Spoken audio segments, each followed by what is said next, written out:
So,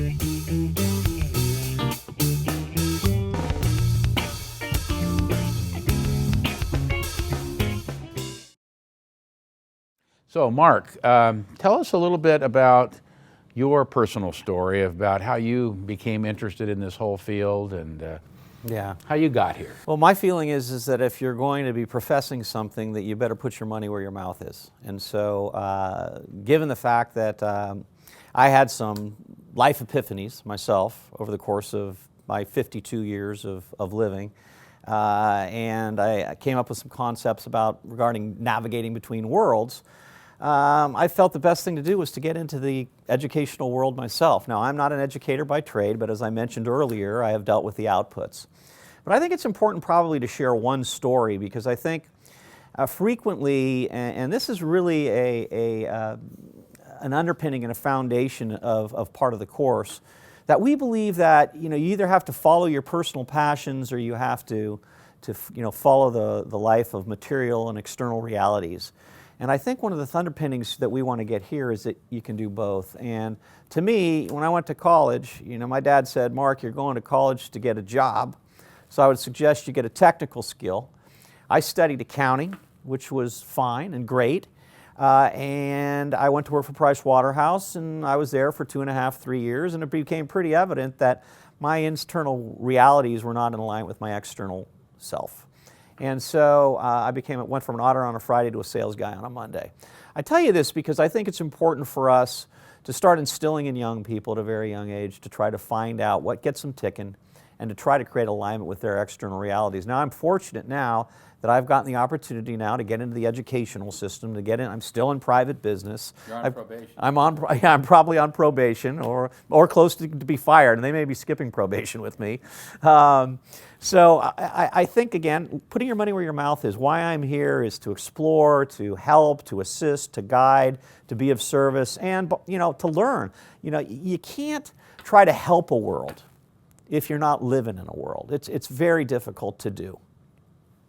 So then you kind of had this realization and kind of changed your course. Is that where you're going? Or you changed your way? I think I just am a little bit more aware of connecting the dots. Like Steve Jobs spoke at a commencement address at Stanford years before he passed away, and he basically said, and he was right around the age that I am now, I think he was maybe even late 40s, how you look back on your life and you see how the dots have connected.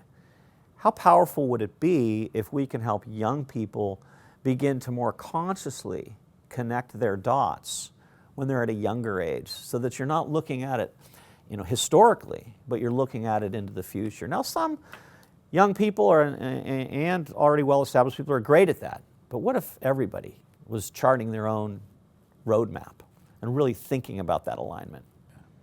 So we're kind of encouraging our audience here to begin to blend educational thinking, entrepreneurial thinking, business thinking.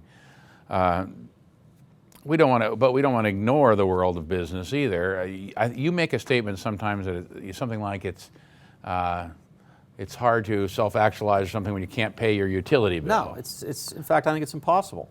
I think that the reality is, unless you're Mother Teresa or you're in an institutional environment that is going to basically take care of you to some degree, but for the most part, all of us need to live in the material world. We need to live in the external world, and when you have worries about paying for your children or paying for an apartment or paying for a PG&E bill, it's hard to really do that level of introspection that we're talking about. And my hope is that over the course of time we can start infusing an educational world that unleashes these ideas and thought processes to try to create alignment between those two things at a very young age. Even if it's unconscious, we want to create some life athletes. We want to allow people to create, play life as a sport to some degree, have some fun with it. Don't take it too seriously, but understand that it is competitive. And then hopefully, in addition to that, creating a life portfolio and a life recipe that works for you. And, learn with each mistake and failure and celebrate some successes. Well, that's an interesting concept. You talk about life athlete.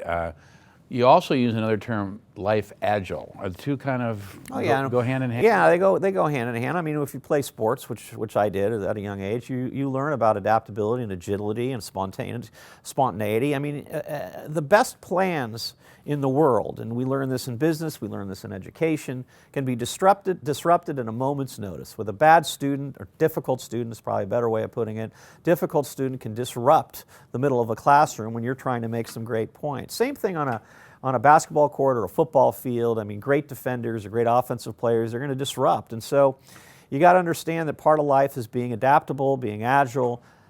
You do as much planning and preparation, but be adaptable and agile. And we're going to talk about that in depth later on in the course.